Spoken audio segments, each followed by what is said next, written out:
Yang terhormat Ibu Anggita Rahmiafsari, MSI, selaku dosen pengampu mata kuliah Biodiversitas Mikroba. Assalamualaikum warahmatullahi wabarakatuh. Perkenalkan, nama saya Hana Kurnia dengan NIM 1197020040.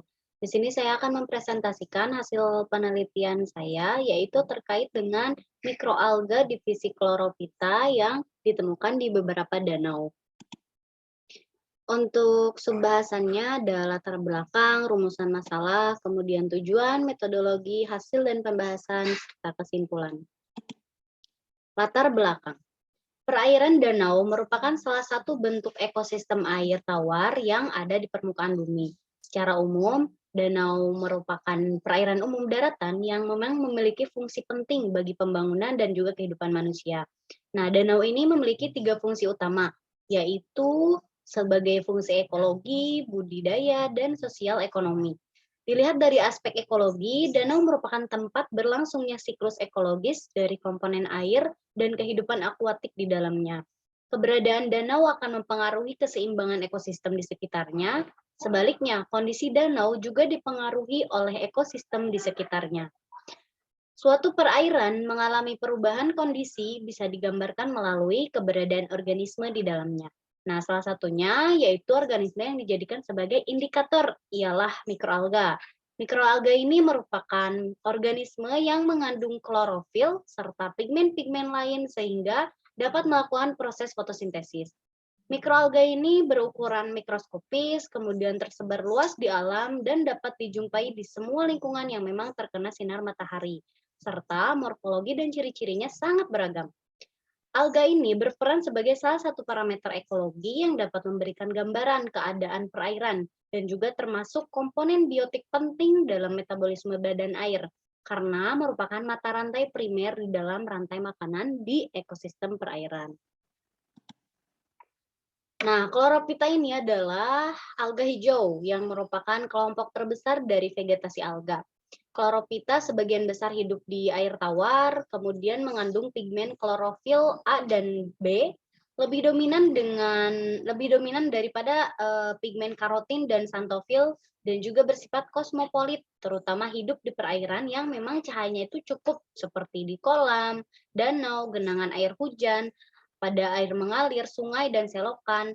Nah, bisa ditemukan juga di lingkungan semi akuatik, yaitu pada batuan, tanah lembab, dan kulit batang pohon yang lembab. Chlorophyta ini merupakan produsen utama dalam ekosistem perairan karena memang sebagian besar fitoplankton merupakan anggota Chlorophyta yang memiliki pigmen klorofil sehingga efektif untuk melakukan fotosintesis. Susunan tubuhnya itu bervariasi dalam ukuran ataupun morfologi lainnya. Bisa berupa uniseluler dan motil seperti Chlamydomonas, kemudian uniseluler dan non-motil Cholera, dan sel Xenobium volvox, koloni tak beraturan seperti Tetraspora dan filamen yang bercabang seperti Oedogonium, tidak bercabang Phytophthora. Kemudian ada rumusan masalah. Bagaimana jenis-jenis mikroalga dari divisi Chlorophyta, bagaimana karakteristik danau yang sesuai untuk habitat mikroalga divisi Chlorophyta, dan apa manfaat mikroalga divisi Chlorophyta. Tujuannya yaitu untuk mengetahui jenis-jenis mikroalga divisi Chlorophyta, untuk mengetahui karakteristik danau yang sesuai untuk habitat mikroalga divisi Chlorophyta, dan untuk mengetahui manfaat mikroalga divisi Chlorophyta. Metodologinya yaitu penelitian ini dilakukan menggunakan metode studi literatur, yaitu dengan membaca, mencatat, dan mengumpulkan data dari beberapa pustaka dan dari jurnal penelitian yang sudah dilakukan oleh para peneliti terdahulu. Data yang diperoleh tentunya ditelah kembali untuk mendapatkan data yang benar-benar valid. Selanjutnya, data-data yang sudah didapatkan diolah dan dikaji untuk disusun menjadi sebuah hasil akhir dari penelitian ini. Hasil dan pembahasan. Di sini terdapat jenis-jenis mikroalga divisi Chlorophyta yang diperoleh dari beberapa danau. Ada yang dari danau Middle Rift Valley, yaitu di Ethiopia, ada mikroalga Spirogyra, Sendesmus, Pediastrum, Chlamydomonas, Cosmarium, Triobaria, Gonium, Chlorella, Volvox, Tetastrum, Golenikia, dan Haematococcus.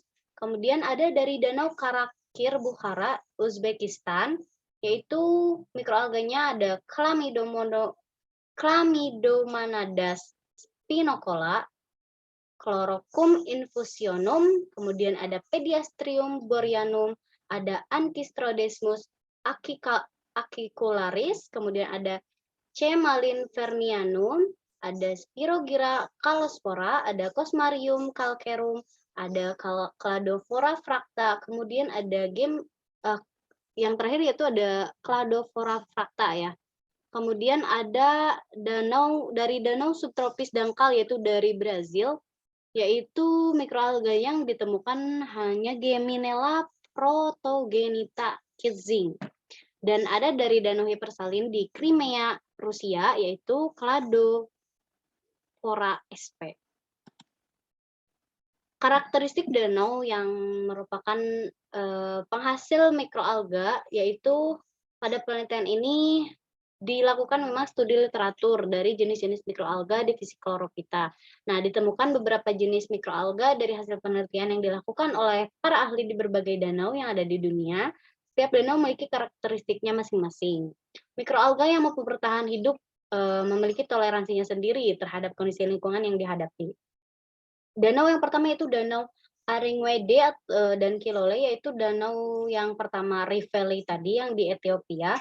Ini adalah rangkaian danau kawah ledakan vulkanik yang memang ditemukan di Middle Rift Valley of Ethiopia. Kedua danau tersebut terletak di Tenggara Addis Ababa di Adaa yang berbeda dari zona Seo Timur dekat kota Bishoftu. Danau ini memiliki suhu berkisar minimum 17,84 derajat Celcius pada kedalaman 2,5 meter dan 22,5 derajat Celcius pada kedalaman 3 meter. Kemudian di sisi lain, studi profil kedalaman oksigen terlarut Danau Rift Valley, semua profil kedalamannya itu menunjukkan oksigen maksimum di lapisan atas kolom air dan menurun dengan bertambahnya kedalaman. Selama masa studi yang dilakukan oleh peneliti di sini, konsentrasi oksigen terlarut pada kedalaman maksimum 3 m menunjukkan variasi temporal dari minimum 4,84 mgO2 per L.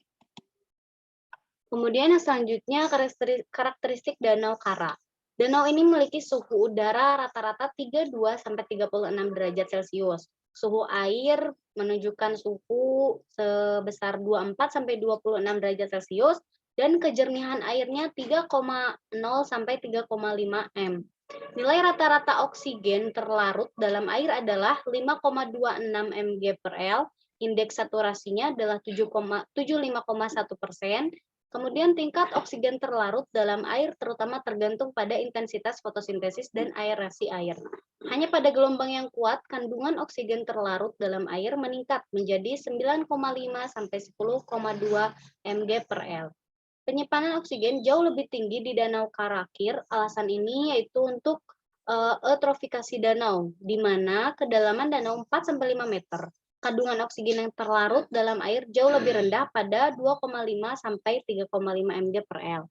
Hal ini disebabkan banyaknya residu organik di dasar perairan dan tidak adanya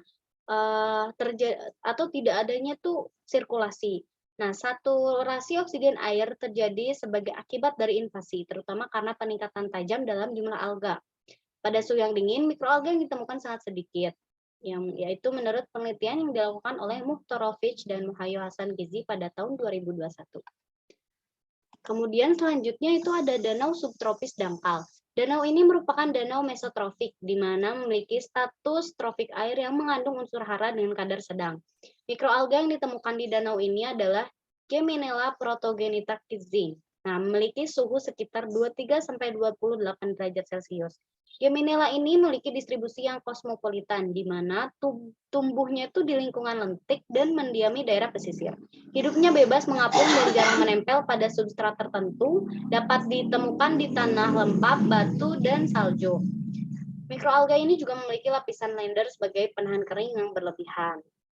Kemudian ada danau hipersalin. Danau ini memiliki suhu air 43 derajat Celcius, yaitu pada lapisan atas danau dan suhu terendah antara 0,5 dan 0,7 derajat Celcius.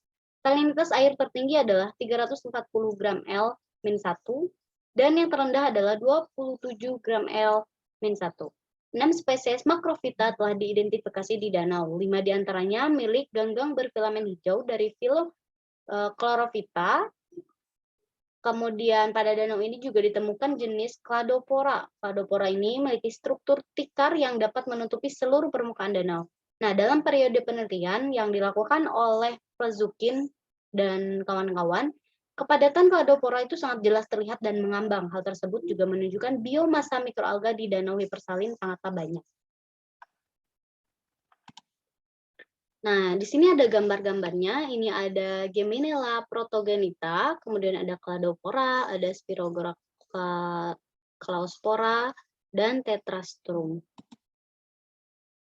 Manfaat mikroalga dari beberapa literatur yang didapatkan yaitu sebagai produsen utama dalam ekosistem perairan, kemudian juga digunakan untuk farmasi produk, untuk EPA, dan untuk DHA, digunakan dalam produksi bioenergi karena memang mengandung karbon dan lipid yang tinggi.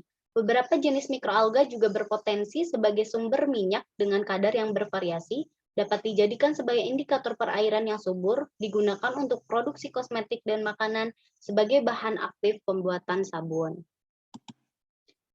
Kesimpulannya yaitu Chlorophyta merupakan produsen utama dalam ekosistem perairan karena sebagian besar fitoplankton, bersel satu dan motil merupakan anggota Chlorophyta yang memiliki pigmen klorofil sehingga efektif untuk melakukan fotosintesis.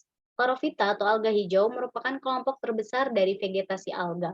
Chlorophyta sebagian besar hidup di air tawar dan dalam penelitian ini diperoleh beberapa jenis alga dari divisi Chlorophyta yaitu dari Danau Rift Valley, Danau Kara, Danau Subtropis, dan Danau Hipersalin. Masing-masing danau memiliki karakteristik yang berbeda dan keberadaan mikroalganya pun berbeda-beda. Jika dilihat dari berbagai karakteristiknya, rata-rata mikroalga divisi ini dapat hidup di kisaran suhu 23 sampai 43 derajat Celcius.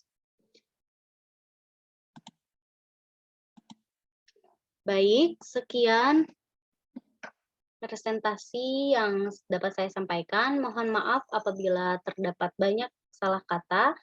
Terima kasih atas perhatiannya. Wassalamualaikum warahmatullahi wabarakatuh.